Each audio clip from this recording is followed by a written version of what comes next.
চাঁদাবাজির কারণে ওই হকারগুলা বসে, তাহলে ওই হকারগুলা সম্পূর্ণ রাস্তা থেকে তুলে দিতে হবে। প্রতিবাদ করতে গিয়েছি, প্রতিবাদ করতে গিয়ে অনেকবার হামলা শিকার হয়েছি। আপনারা যারা রক্ষ, আপনারা যদি সঠিকভাবে কাজ করতে পারেন। অবকাঠামোগত সমস্যা রয়েছে। Chattogram metropolitan police commissioner Hasif Aziz বলেছেন, আমরা নতুন ব্রিজ এলাকায় সুষ্ঠু ট্রাফিক ব্যবস্থাপনায় বিভিন্ন সমস্যার সম্মুখীন হচ্ছি। ট্রাফিক ব্যবস্থাপনার বিষয়গুলো এখানে বহুমাত্রিক, রয়েছে নানান ধরনের চ্যালেঞ্জ ও সমস্যা। দীর্ঘমেয়াদী পরিকল্পনার মাধ্যমে এই সমস্যার উত্তরণ ঘটাতে হবে। সড়কের শৃঙ্খলা ফিরিয়ে আনা ও নাগরিক ভোগান্তি কমাতে সবার সম্মিলিত প্রচেষ্টা অপরিহার্য।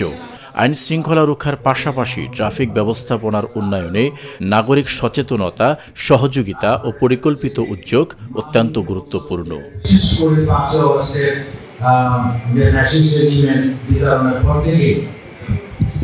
মালিকদের অনেকেই চলে গেছে, পালিয়ে গেছে। আবার শ্রমিক ফেডারেশন যেগুলো ফ্যাসিস্টের সহযোগী ছিল তারাও পালিয়ে গিয়েছে। তো এখন নতুন করে মালিক এবং শ্রমিকদের যে সুষ্ঠু প্রতিনিধি কারা, সেটা এখন পর্যন্ত বুঝে উঠতে পারছে না। তাই যে মালিক এবং শ্রমিকের যে সংগঠনগুলো আছে, সংগঠনগুলোর মধ্যেও সামঞ্জস্য বা সমন্বয়ের অভাব হচ্ছে।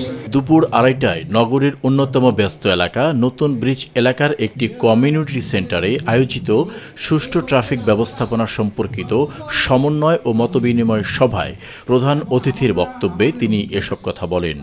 নতুন ব্রিজ এলাকার সড়ক ব্যবস্থাপনা, যানবাহন নিয়ন্ত্রণ, স্কুল ও বাজার কেন্দ্রিক যানজট, পথচারী নিরাপত্তা, অবৈধ পার্কিং, ফুটপাত দখল এবং যানবাহনের গতি শৃঙ্খলা রক্ষা সংক্রান্ত নানা দিক নিয়ে বিস্তারিত আলোচনা করা হয়।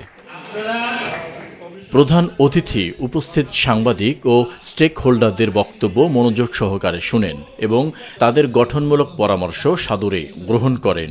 অংশকারীরা যৌথভাবে নগরীর এই গুরুত্বপূর্ণ এলাকায় টেকসই ও নাগরিক বান্ধব ট্রাফিক ব্যবস্থা গড়ে তোলার প্রত্যয়ে একসঙ্গে কাজ করার অঙ্গীকার ব্যক্ত করেন।